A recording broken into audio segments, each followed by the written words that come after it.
Imagine waking up to a world where your bank account suddenly means nothing, not because of hackers or thieves, but because the entire system that gives money its power has quietly crumbled overnight, leaving billions scrambling in ways that echo the fall of empires. What if the first clues aren't explosions or headlines, but subtle glitches like frozen ATMs and worthless bills, hiding a chain reaction that could wipe out lifetimes of savings in days?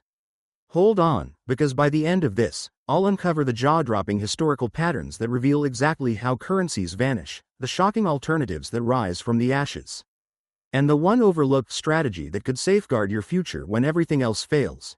These mind-bending truths are saved for last, and they might just change how you protect your wealth forever. Picture a scenario where currency evaporates not through a sudden catastrophe but via a gradual erosion that slips under the radar until reversal becomes impossible. Initial indicators might mimic minor hassles rather than outright disaster. Machines capping cash access, electronic payments stalled under verification pretexts, or notices about updating or retiring specific denominations. Past events demonstrate that monetary breakdowns seldom manifest as isolated spectacles. They unfold as interconnected sequences where confidence dissipates prior to the medium itself faltering. With assurance depleted, what's left are mere scraps of material or digital entries devoid of worth. This narrative has replayed across eras, from venerable dominions to contemporary states, spanning advanced and emerging markets alike. The real inquiry revolves around detecting such shifts promptly enough to shield personal stability. Grasping the implications of a vanishing monetary framework requires first demystifying its essence. Beyond tangible tokens or ledger figures, it's fundamentally a communal conviction, a pact that these symbols, be they metallic, fibrous, or electronic, hold exchangeable merit for necessities and luxuries. In robust times, such conviction empowers vast endeavors like mobilizing forces, sustaining populations, or erecting towering structures. Yet when fractured, no edict, administrative mandate, or oversight adjustment can swiftly mend it. This principle held in antiquity's grand realm as it did in a southern African nation's recent turmoil. The decline of that ancient power wasn't confined to combat zones. It permeated production facilities where once precious units were alloyed with lesser elements until they resembled valueless trinkets. Providers of staples began insisting on direct swaps, grains, extracts, or livestock, distrusting the debased forms. As the medium ceased preserving worth, the broader economic fabric splintered. Leap ahead to a European powerhouse post-global conflict, where value surges reached ludicrous heights. Costs multiplied rapidly, prompting twice-daily compensations to enable immediate outlays before erosion struck. Denominations ballooned to astronomical scales, yet proved inadequate for basics, with cartloads exchanged for simple provisions. The erosion wasn't material but perceptual, rendering accumulated holdings illusory in a flash.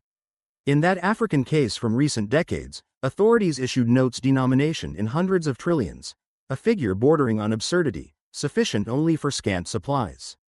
These became novelties for outsiders, valued more as mementos than mediums. Across the ocean in a South American context, breakdowns prompted exchanges like services for sustenance or cross-boundary transfers of items. Universally, once structures faltered, populations pivoted to reliable substitutes, precious metals, commodities, external tenders, anything retaining credibility over domestic options.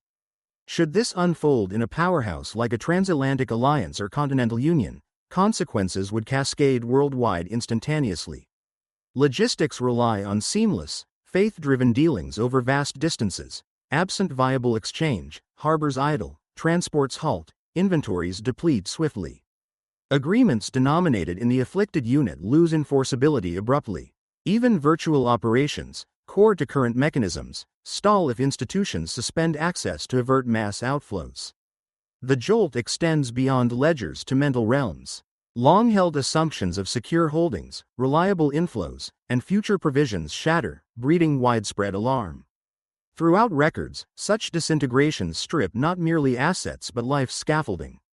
Commerce dwindles, reliability fades, highlighting stark divides between the foresighted and the unprepared.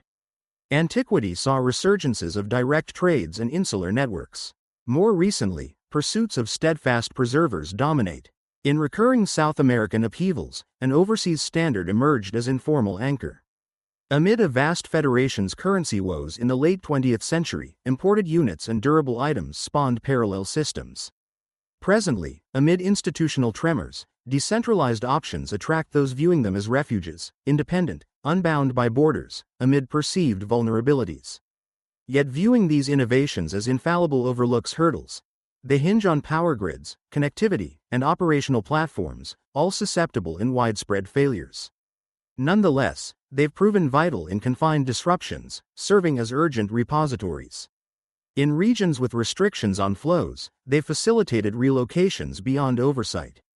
In comprehensive global meltdowns, they'd integrate as fragments within broader adaptations. Conversely, enduring elements like certain metals boast millennia of resilience, from early civilizations to contemporary reserves, acknowledged universally, resistant to arbitrary multiplication. During a federation's dissolution, such items bartered for essentials and assistance. In widespread economic slumps, when depositories faltered and reserves dissolved, holders maintained leverage amid shortages. However, these too carry drawbacks: cumbersome for relocation, vulnerable to seizures by strained regimes. Notably, in a major economy during earlier downturns, prohibitions on holdings compelled surrenders. Emergencies prompt swift alterations. Envision immediate aftermath. Disarray reigns as outlets face rushes for necessities, fuel points impose caps or reject outdated forms outright. Informal swap circles materialize, a technician offering fixes for provisions, cultivators trading produce for remedies. Local clusters forge self-contained exchanges rooted in mutual recognition of concrete items. Unofficial channels surge, encompassing not luxuries but fundamentals like infant nutrition or energy sources. Those possessing inherent or broadly accepted holdings transition smoothest. Eventually, successors arise, not always governmental. Past breakdowns witnessed private entities or enterprises issuing localized vouchers with confined acceptance. Elsewhere, external standards dominate wholly. Following a Balkan fragmentation, a neighboring tender assumed prominence regionally. In today's landscape, a prominent innovator might introduce stabilized virtual forms anchored to physical bases, surpassing official efforts. This prospect fuels global overseers' urgency in crafting proprietary electronic variants. Relinquishing exchange oversight equates to forfeiting influence. At its essence, mediums intertwine with authority. Whoever steers the former directs the latter, shaping communal dynamics. Disintegrations fragment this hold, igniting contests for reconstitution. Antiquity favored martial figures and regional influencers. Contemporarily, transnational supporters often impose conditions for aid. Tomorrow, blends of officialdom, enterprises, and distributed frameworks might contend. For personal navigation, archival insights distill starkly. Assets confined to institutional realms lack true ownership, claims on holdings, equities, obligations susceptible to halts, recalibrations, or nullifications. Enduring prosperity spreads across palpable, robust forms, perhaps material possessions, competencies in demand, or relational bonds operable beyond formal circuits. Thrivers amid breakdowns eschew unquestioning reliance, grasping that frameworks endure solely via collective faith, prone to sudden lapses. In hypothetical tomorrows, routines persist until transactions falter, acquiring sustenance, fueling vehicles, settling obligations. Vigilant observers note precursors: swelling obligations, value climbs outstripping earnings, overseer lapses, societal unrest, waning assurance. Chroniclers' roles involve illuminating these harbingers preemptively. Narratives not only affirm potential vanishings but delineate mechanisms and persistences. Ironically, post-turmoil reconstructions reset landscapes, inaugurating fresh paradigms, victors, and perennial drives.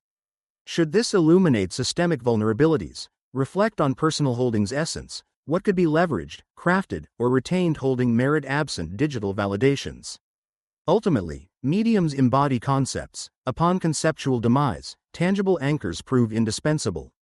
Consider subscribing. Precedents illuminate safeguards.